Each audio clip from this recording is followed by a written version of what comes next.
जो जिधर से तनख्वाह ले रहा है हर सूरत में वो उसको वहां होना चाहिए। एक पूरी तनख्वाह लेकर बीमार है कहकर एक नारा लगाया हुआ है, और अल्लाह खैर फरमाए। मैं तो मजाक भी करता हूं, एजुकेशन डिपार्टमेंट में मेरे अलावा सब बीमार। जो बच्चे हमारे पास आते हैं उनको अच्छी तालीम, और अगर अच्छे से अच्छे प्राइवेट स्कूल से अच्छी तालीम न दे सकें तो उनके बराबर तालीम जरूर दें इंशाल्लाह ताला। महकमे तालीम में तब्दीली के हवाले से सबसे पहले आपकी क्या तरजीहात है?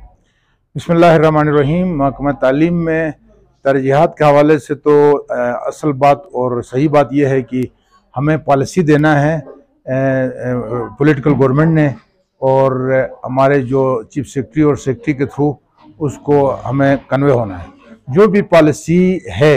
और पॉलिसी के अलावा जो आजकल जो काफ़ी तकरीबन एक साल से जो इनिशिएटिव्स जीबी गवर्नमेंट ले रही है, चीफ सेक्रेटरी और चीफ मिनिस्टर, उसको इम्प्लीमेंट हम प्रोफेशनल लोगों ने करना है।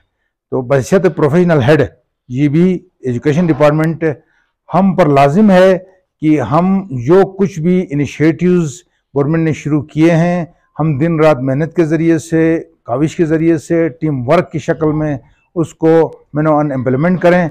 और कोई अगर कमी बेशी है, क्योंकि हम बेहतर समझते हैं, हम फील्ड में फ्रंट में हम होते हैं, तो स्कूलों के जो इश्यूज़ हैं अगर कोई एक आध कई इशू एड्रेस नहीं हुआ है तो उसका हम प्रपोजल बनाएं, और उस इशू को ख़त्म करने के लिए जीबी गवर्नमेंट की हम वो क्या कहते हैं प्रायोरिटीज़ हासिल कर सकें।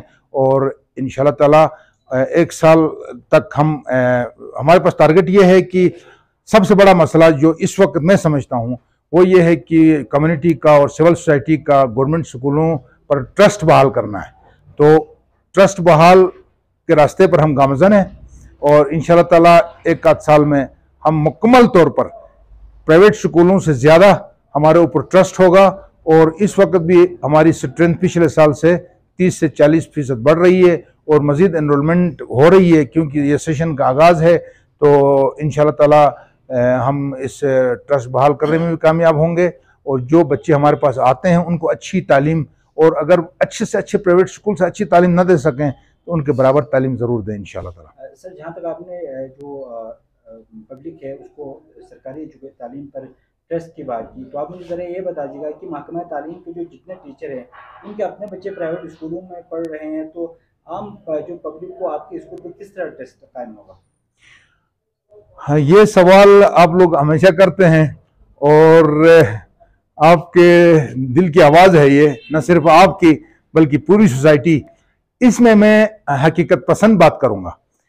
अब बच्चे हमारे ज़बरदस्ती उन स्कूलों में आए ये मुमकिन नहीं है। न सिर्फ हम गुनाहगार नहीं बल्कि जो भी माशरे के एलिट हैं, मिनिस्टर्स हैं, सेक्रेटरीज हैं, डायरेक्टर्स हैं, हेड ऑफ डिपार्टमेंट्स हैं, जितने भी और कारोबारी लोग हैं जो पैसे वाले हैं, तो फिर सिर्फ टीचर्स के क्यों, सबके बच्चे उन गवर्नमेंट स्कूलों में आने चाहिए।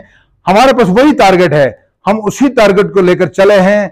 हमारी दानिशमंदी ये है, हमारी जो डिवाइस है वो ये है कि हम स्कूलों में ऐसा मयार पैदा करें, न सिर्फ टीचर्स बल्कि माशरे के हर पैसे वाला और हर जो वाइट कॉलर है उसका बच्चा हमारे गवर्नमेंट स्कूलों में पढ़े। इंशाल्लाह ताला ये हम एक साल में कामयाब होंगे इंशाल्लाह ताला। सर, इसके साथ में ये भी जानना चाहूँगा कि माशाल्लाह से डायरेक्टर से जो ना आप डीजी बन गए हैं, तो जितने जो महकमा तालीम के जो मसाइल है वो आप बेहतर तरीके से जानते हैं। अब रिमोट एरियाज़ के हवाले से अगर बात की जाए तो वहाँ पे बहुत सारे इशूज़ है। अब जब इस लेवल पर अभी आप आए हैं, जो माशाल्लाह से आपको डीजी बनाया गया है, तो उनके जो मसाइल है, जो रिमोट एरियाज़ की जो तालीमी इशूज़ है, जो टीचर्स के इशूज़ है, ट्रेनिंग के हवाले से या दीगर जो ना कैपेसिटी बिल्डिंग के हवाले से, उसके लिए आपकी तरजीहात में क्या शामिल है, किस तरह उनके मसाइल हल करेंगे, उसके लिए जो ना गवर्नमेंट से आप क्या मुतालबा करेंगे? बहुत अच्छा, आपने अच्छी बात की है। मैं 2008 से मार्च 2008 से इस एडमिनिस्ट्रेशन के सिस्टम में हूँ। जीबी के तमाम 10 डिस्ट्रिक्टों में या तो डिप्टी डायरेक्टर की हैसियत से, डिस्ट्रिक्ट इंस्पेक्टर स्कूल की हैसियत से, डायरेक्टर रीजन की हैसियत से मैंने काम किया। कोई डिस्ट्रिक्ट मेरी सुपरविजन से खाली नहीं रहा है। तो 14-15 साल का मेरा एडमिनिस्ट्रेशन का इसमें तजुर्बा है अल्हम्दुलिल्लाह। और तमाम जो इंटीरियर देहात के स्कूल हैं, इवन प्राइमरी और सेफ स्कूल तक भी मैं जा चुका हूँ।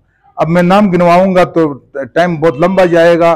तुरमिग में आखिरी जगह गया हूँ, और इधर बिलाक में थोरसे नाला है, और इसी तरह गुपस में दरमंदर है, और गुप्स में आगे जो है पीछे एक एरिया है वो मेरे जहन से निकल रहा है, बहुत इंटीरियर जिसमें गुजर आबादी है।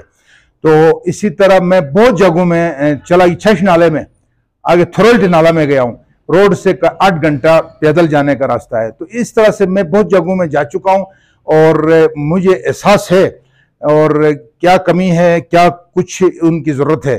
तो भी गवर्नमेंट जो इस वक्त हमें सहूलतें दे रही है और उसमें हमें फर्नीचर की मजीद हमें डिमांड है। इंशाल्लाह ताला हम प्रपोजल बना रहे हैं और मजीद फर्नीचर लेने में कामयाब होंगे। और कहीं कहीं स्कूलों में ख़ास तौर से जो हमारे प्राइमरी स्कूल है उनमें एडिशनल क्लासरूम्स की ज़रूरत होगी, जहाँ वहाँ कैपेसिटी प्रोवाइड है, मौजूद है, उसमें हम कोई 2, 3, 4 कमरे बनाने में इंशाल्लाह ताला गवर्नमेंट से हम मदद लेंगे। और गवर्नमेंट काइंड एनफ है, गवर्नमेंट कहती है आप लाएं, डिमांड लाएं और हम आपको देते हैं। तो एजुकेशन डिपार्टमेंट के लिए इनकार करने की वो पोजीशन में नहीं है। तो हमने भी लोहा गर्म देखकर जो है ना एक चोट लगाने का सोचा है। तो इंशाल्लाह ताला हम ये चीज़ें लेंगे इंशाल्लाह। मेरी मेहरबानी। यहाँ के जो जितने स्कूल है वहाँ पर ज़्यादातर अक्सर टीचर चाहते हैं कि वो जो ना शहर में आके यहाँ पे बैठें और यहाँ पे वो ड्यूटी दे रहे हैं। तो मुख्तलिफ स्कूलों में जो LPC वाले जो असातिज़ा है वो ज़्यादा स्कूलों में हमें नज़र आते हैं, उनको वापस करने के लिए आपके क्या काम होगा? आपका हर सवाल ज़बरदस्त है, सही बात है, ये ज़बरदस्त है, ये ज़बरदस्त है, ये ज़बरदस्त है, तो फिर वो गलत कौन सा था? तो कोई गलत बात नहीं है। आपने तकरीबन दुखती रग पर हाथ रखा है। और डिपार्टमेंट को अगर कोई प्रॉब्लम है तो भी यही है, लिटिगेशन का इशू है तो भी इसी का है, और आगे देहात के स्कूल खाली है और डिपार्टमेंट से लोग जाती मराहत लेने के चक्कर में हैं। इंडिविजुअली कम्युनिटी का, सोसाइटी के लिए टीचर्स की अपॉइंटमेंट हुई है, उनकी किसी को फिक्र नहीं है। तो इसलिए अब अल्हम्दुलिल्लाह कोई 1.5 महीना पहले या 2 महीना पहले चीफ मिनिस्टर साहब की सरबराही में एक स्टीयरिंग कमेटी की मीटिंग हुई थी, जिसमें ये 2 डिपार्टमेंट अलग हुए थे, उसमें फैसला हुआ था उसमें, और रिपेट्रेशन भी हुई थी। रिपेट्रेशन को हमने मिस इंटरप्रिट करके जो ना विद इन टाउन भी रिपेट्रेशन की थी, जिसकी वजह से कुछ मसाइल आए थे। वो रिपेट्रेशन फॉर फलंग एरिया के लोग जो सिटी में बैठे हुए हैं, टाउन में बैठे हैं, उनको रिपेट्रेट करना था। तो कुछ इससे चीज़ें गलत हो गई थी, लेकिन वो फिर हमने स्ट्रीमलाइन कर दी हैं।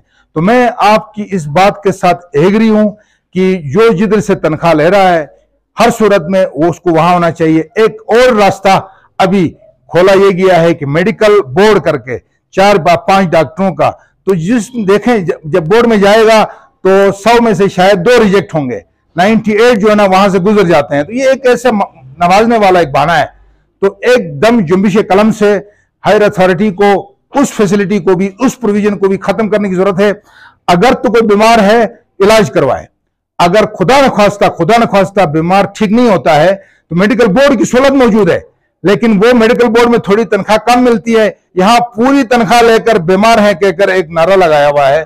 और अल्लाह खैर फरमाए, मैं तो मजाक भी करता हूं, एजुकेशन डिपार्टमेंट में मेरे अलावा सब बीमार है, अल्लाह खैर फरमाए, सही बात है, ठीक है नहीं। और जो बीमार हो कहता है ना वो बीमार ही होता है।